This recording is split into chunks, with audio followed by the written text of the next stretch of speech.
John Mark Reynolds, you have really one of the well-known biographies in Christian education in America. You have a history of starting very interesting projects. That's true. Chief amongst them being, before St. Constantine, the Tory Honors Program. Right. Can you talk a little bit about your own background and why you've become so passionate that the church has to recover this rootedness in the great texts of Western civilization?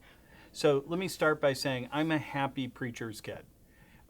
Grew up in a family that was interested in books, interested in reading, always let me read what I wanted. When I started reading science fiction, my dad thought, a little bit of naturalism creeping into my son's thought. Sat and dialogued with me about it, threw me C.S. Lewis's Space Trilogy.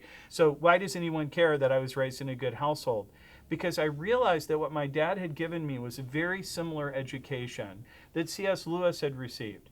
Read a lot of books, think about them, discuss them with rigorous people, ask questions, everything's on the table. Not to browbeat me into submission, but to hear what I had to say. It was excellent. So imagine that done for everyone.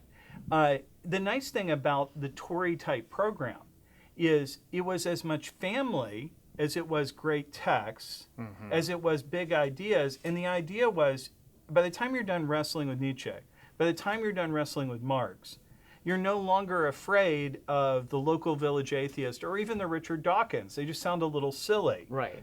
And if you can't get beyond your talking points, you're in trouble. And so the kind of education students get at King's, the kind of education we tried to pioneer in Tory. I mean, that's really a game changer. I mean, that's why we're doing it like we're doing it here at King's. Because when you're up against the titanic weight of the glory of the Western tradition, which extends all the way from Plato to NATO. Right. You've got your posse with you. Yes, that's right. At that point, and you're ready to lean in and engage, which I have to say is not typically the way Christian higher education has approached things like apologetics or reaching young people. So when we come back after this next break, I want to talk about Christian higher education. All right.